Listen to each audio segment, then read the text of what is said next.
Merci de nous rejoindre comme tous les jours sur Radio J et comme tous les vendredis, vous le savez, c'est un rendez-vous que vous ne manquez pas. C'est le rendez-vous avec Élie Corchia, président du Consistoire central de France. Bonjour. Bonjour Ilana. Et merci d'être avec nous comme tous les matins en studio. Alors avec vous, c'est vrai, on a l'habitude de parler de la force de la communauté juive partout en France. Et ça ne loupe pas aujourd'hui encore, on va parler des communautés de Colmar et de Bayonne notamment. Une magnifique semaine avec beaucoup d'activités et deux que je voulais mettre en exergue ce matin, deux belles réussites.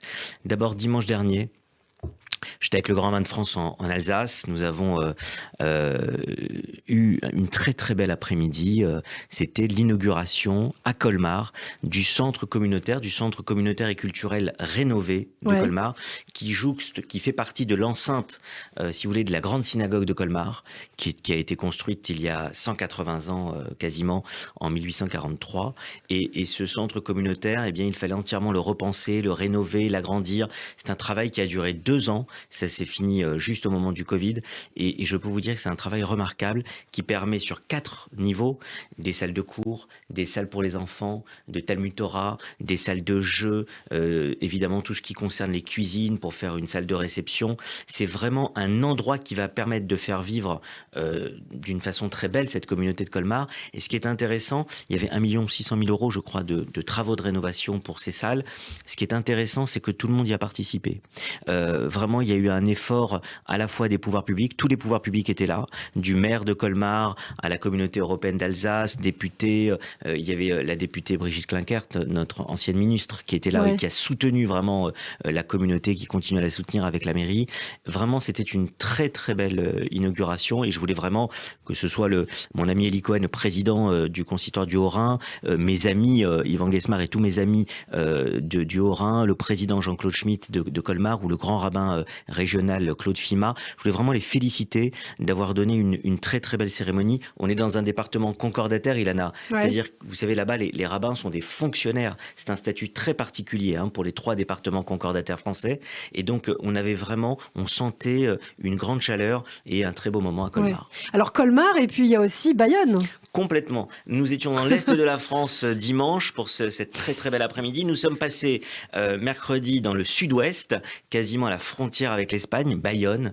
Magnifique communauté, une des plus anciennes de France. Celle où les Juifs, dès le XVIe siècle ou le XVe siècle, commencent à importer la fève de cacao et créer le chocolat. Nous avons d'ailleurs une chocolaterie qui a des chocolats cachers que l'on peut acheter là-bas. Une chocolaterie historique de Bayonne. On peut dire la marque ou pas ? Bien sûr, Cazenave. Et il faut aller là-bas et prendre ces chocolats qui ont la théoda cachère. Effectivement, c'est une très belle cérémonie où nous avons eu plusieurs choses. D'abord, nous avons inauguré le musée juif de Bayonne, qui a été créé à l'initiative de Déborah Loupien-Suarez, que je félicite aussi, puisque le matin, il lui a été remis sa décoration l'Ordre national du mérite. Déborah Loupien-Suarez, qui est avocate, qui a 40 ans, qui fait partie de cette nouvelle génération de leadership communautaire, et que j'ai nommé secrétaire rapporteur du Conseil de France après mon élection. C'est la présidente de la communauté de Bayonne-Biarritz, et en même temps, elle a voulu créer ce musée juif qui jouxte la grande synagogue de Bayonne, pour laquelle elle a fait des travaux de rénovation aussi très importants. Et ce musée juif, il a été créé grâce au soutien de 14 fondations. Et j'étais d'ailleurs avec mon amie Paul-Henriette Lévy, la directrice du judaïsme français, qui représente Ariel Goldman et qui a fédéré les 14 fondations abritées par la Fondation du judaïsme français qui ont participé à ce travail remarquable. Et ce musée, eh bien, il reprend tous les codes de la vie juive. On voit de très beaux objets qui ont été donnés par des familles de Bayonne. Donc c'est vraiment des très beaux objets avec un très beau travail historique, des historiens qui ont travaillé, et la DRAC, évidemment le ministère de la Culture. Et puis si vous voulez, il y a quelque chose qui m'a touché, c'est que vous voyez le parcours aussi de la résistance juive. Il a le nom de Suzanne et Marcel Suarez, les grands-parents de Déborah.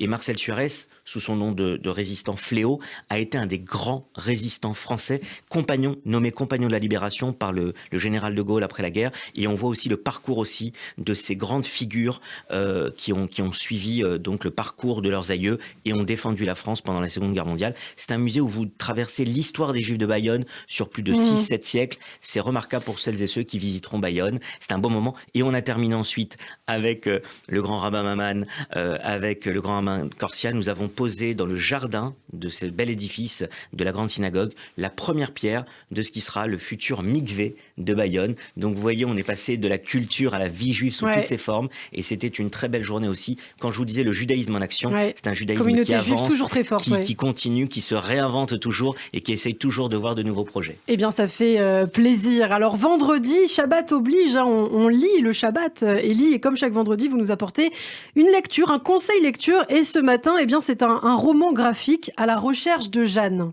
Exactement. C'est un roman graphique intéressant qui est paru chez Kalman Levy, Zazie Tavitian, Caroline Perron.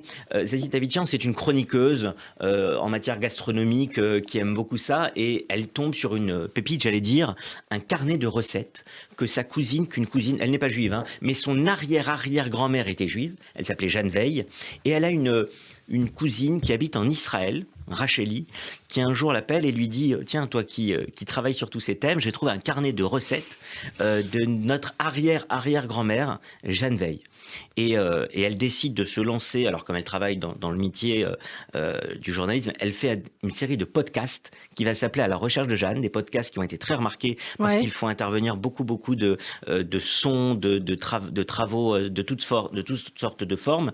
Et donc ces podcasts à la radio vont cartonner.